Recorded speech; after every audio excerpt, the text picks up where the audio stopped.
నిజంగా అడుగుతున్నాను. ఒక్క నిమిషం గుండె మీద చెయ్యి వేసుకుని చెప్పు. నువ్వు సోమరివి కాదు కదా. రాత్రి పగలు కష్టపడుతున్నావు. అందరికంటే ముందే నిద్రలేస్తున్నావు. అందరికంటే చివరగా పడుకుంటున్నావు. అయినా ఎందుకు నీ జీవితం ఒక్క అడుగు కూడా ముందుకు వెళ్ళటం లేదు? నెలాఖరు వచ్చేసరికి ఆ జీతం గాలిలో కలిసిపోయి మళ్ళీ ఆ ఖాళీ జేబు నిన్ను చూసి ఎందుకు వెక్కిరిస్తోంది? నీ కళ్లల్లో నీళ్లు తిరుగుతున్నా ఏం లేదులే అని భార్యకో అమ్మకో అబద్ధం చెబుతూ నువ్వు పడే ఆ అంతర్మథనం నాకు తెలుసు. ఈ దేశంలో నీలాంటి లక్షల మంది పడే ఆవేదన ఇది. నేను కష్టపడుతున్నాను, కాని నా దగ్గర రూపాయి నిలవడం లేదు. కాని మిత్రమా, నిజాన్ని ఒప్పుకో. డబ్బు నీమీద పగపట్టలేదు. అది నీ సంస్కారాన్ని చూస్తుంది, నీ పద్ధతిని చూస్తుంది. నీ ఆలోచన మారితే నీ ప్రపంచం మారుతుంది.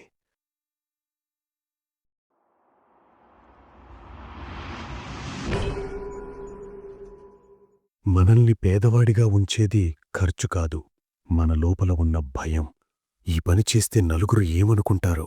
వ్యాపారంలో పెట్టిన రూపాయి పోతే నా పరిస్థితేంటి? ఈ భయం నీకు రక్షణ కవచమనుకుంటున్నావేమో. కాదు, అది నువ్వు నిలబడ్డ చోటే నిన్ను పాతిపెట్టే సమాధి. చూడు, గెలిచిన ప్రతివాడు ఒక్కసారైనా భయపడినవాడే. కాని వాడు ఆ భయాన్ని దాటి అడుగువేశాడు. నువ్వు మాత్రం ఆ గోడ అవతల ఉన్న వెలుగును చూడకుండా గోడ నీడలోనే బతుకుతున్నావు. డబ్బు ధైర్యవంతుడి పాదాల దగ్గర దాసోహమంటుంది. నువ్వు నిర్ణయం తీసుకోవడానికి భయపడి ఆపేసిన ప్రతి అవకాశం ఇవాళ వేరొకడి ఇంట్లో సిరిసంపదలై విరుస్తోంది. నువ్వు ఎప్పుడడుగు వేస్తావు? ఆలస్యం. రేపు. ఈ ఒక్క మాట ఎన్ని జీవితాలను నాశనం చేసిందో తెలుసా? పేదరికానికున్న మరొక పేరు ఆలస్యం. నువ్వనుకున్న ఐడియాను ఎవడో ఒకడు మార్కెట్లోకి తెచ్చేస్తాడు. నువ్వు నేర్చుకోవాలనుకున్న విద్యను ఎవడో ఒకడు నేర్చుకుని సెటిలైపోతాడు. నువ్వు మాత్రం ముహూర్తం బాలేదు, రేపు చేద్దామంటూ కాలక్షేపం చేస్తావు. సమయం మనిషి కోసం ఆగదు, అదొక నదిలాంటిది. నువ్వు దాటకపోతే అది నిన్ను ముంచేసి వెళ్ళిపోతుంది. నీ క్లాస్మేట్సు, నీ తోటివాళ్లు కార్లలో తిరుగుతుంటే నువ్వింకా అదే పాత బైక్ మీద వెనకపట్టానికి కారణం నీలో లేని టాలెంట్ కాదు, నీలో ఉన్న బద్ధకం.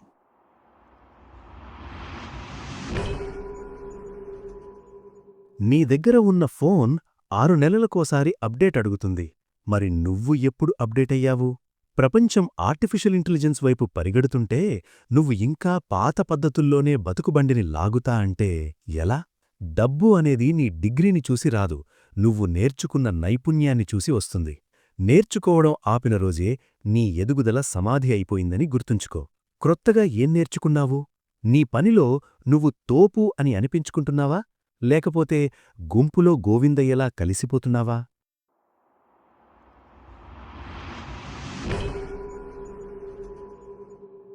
నలుగురిలో గొప్పగా కనిపించడానికి బ్రాండ్ బట్టలు కొంటావు. ఎవరికో చూపించడానికి ₹1,00,000 ఫోను ఈఎంఐలో తీస్తావు. బయటకు వెళ్ళినప్పుడు నువ్వు మహారాజులా కనిపిస్తావు. కాని ఇంటికి వచ్చాక ఆ ఈఎంఐలు, ఆ వడ్డీలు గుర్తొచ్చి నీకు నిద్రపడుతుందా? స్టేటస్ కోసం బ్రతికేవాడు ఎప్పుడూ పేదవాడిగానే ఉంటాడు. డబ్బున్నవాడు డబ్బును దాచిపెడతాడు. పేదవాడు తన దగ్గర లేని డబ్బును ఖర్చుపెట్టి నేను ధనవంతుడిని అని లోకానికి బిల్డపిస్తాడు. ఈ ముసుగు తీసే, నిజాయితీగా బ్రతుకు. ఆ ప్లానింగ్ నిన్ను కోటీశ్వరుణ్ణి చేస్తుంది.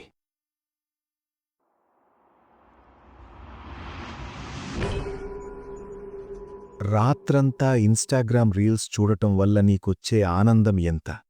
ఒక సినిమా, ఒక పార్టీ, ఇవన్నీ నీకిచ్చే కిక్కు తాత్కాలికం. కాని ఆ నిద్రలేని రాత్రులు, ఆ వేస్ట్ చేసిన సమయం నీ భవిష్యత్తు మీద నువ్వు రాసుకుంటున్న మరణశాసనం.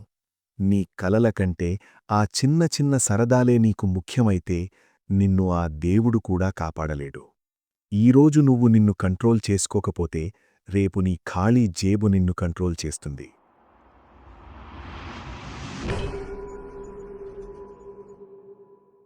అప్పు తీసుకోవడం ఒక క్షణం, కాని తీర్చడం ఒక జన్మ. అప్పు ఉన్నవాడికి స్వేచ్ఛ ఉండదు.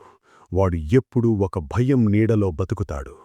ఒక్కసారి ఆలోచించు, నీ జీతం నీ అకౌంట్లో పడకముందే బ్యాంకు వాళ్ల మెసేజ్ వస్తోందంటే నువ్వు బానిసవైపోయావని అర్థం. అప్పుల చక్రం నుంచి బయటపడకుండా నువ్వు ఎంత సంపాదించినా అది బూడిదలో పోసిన పన్నీరే. ముందు నీ అప్పులను చంపేయ్, లేకపోతే అవి నిన్ను నిశ్శబ్దంగా చంపేస్తాయి.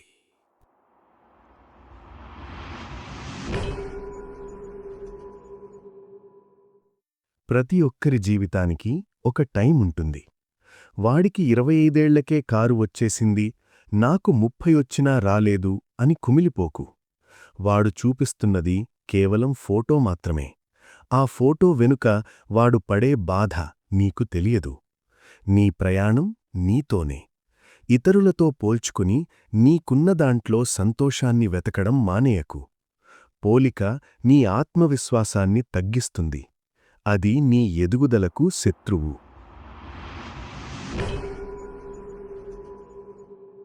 డబ్బు కోసం ఆరోగ్యాన్ని పణంగా పెడుతున్నావు కదా, రేపు అదే డబ్బంతా హాస్పిటల్ బెడ్ మీద పడుకుని డాక్టర్ల చేతిలో పెడతావు. నీ శరీరం ఒక ఇంజిన్ లాంటిది. దానికి రెస్ట్ కావాలి, మంచి ఆహారం కావాలి. కళ్ళు ఉబ్బిపోయి ఒళ్లంతా నొప్పులతో నువ్వు సంపాదించే ఆ ₹1,00,000 నీకు సుఖాన్నిస్తాయా? ఆరోగ్యం ఉన్నవాడు వేల యుద్ధాలు చేయగలడు.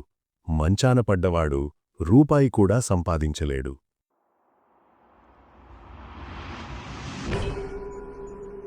రూపాయి సంపాదించడం గొప్ప కాదు, ఆ రూపాయిని నీ దగ్గర ఉంచుకోవడం గొప్ప. చాలామంది అడుగుతారు, నాకు వచ్చేదే తక్కువ, ఇంకేం పొదుపు చేస్తాను అని. పొదుపు అనేది అమౌంట్ మీద ఆధారపడి ఉండదు, అది నీ క్రమశిక్షణ మీద ఆధారపడి ఉంటుంది. ఈరోజు నువ్వు దాచే ప్రతి రూపాయి రేపు నీ కష్టకాలంలో నీకు అండగా నిలబడే ఒక సైనికుడు. సంపాదించావు, ఖర్చు చేశావు అంటే నువ్వు యంత్రానివి. సంపాదించావు, దాచావు, పెంచావు అంటేనే నువ్వు మనిషివి.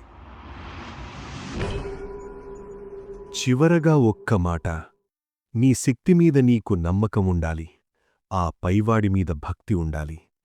కేవలం పూజలు చేస్తే డబ్బు రాదు, కేవలం కష్టపడితే కూడా అదృష్టం కలిసిరాదు. నీ శ్రమకు భగవంతుడి ఆశీస్సులు తోడవ్వాలి. నేను చెయ్యగలను అనే నమ్మకంతో అడుగువేయి. ఓడిపోయినా సరే తిరిగి లేచే ధైర్యాన్ని ఆ దేవుణ్ణి కోరుకో. నువ్వు నిజాయితీగా కష్టపడితే నీకు రావాల్సిన విజయం నిన్ను వెతుక్కుంటూ వచ్చి తీరుతుంది. మిత్రమా, ఇప్పటిదాకా జరిగిన తప్పులు వదిలేయ్. నీ జీవితాన్ని మార్చుకోవడానికి ఈ క్షణం చాలు. ఈ 10 పాయింట్స్లో నువ్వు ఇన్నాళ్ళు చేసిన తప్పేంటో కింద కామెంట్ చేయి. ఒప్పుకోవడమంటేనే గెలుపుకు మొదటి మెట్టు. మనం కలిసి ఎదుగుదాం. ఈ సమాజంలో నీకంటూ ఒక గుర్తింపును తెచ్చుకుందాం. నువ్వు సిద్ధంగా ఉంటే కామెంట్లో ఎస్ అని రాయి. ఇది నీ విజయానికి నువ్వు వేస్తున్న మొదటి సంతకం. జై హింద్.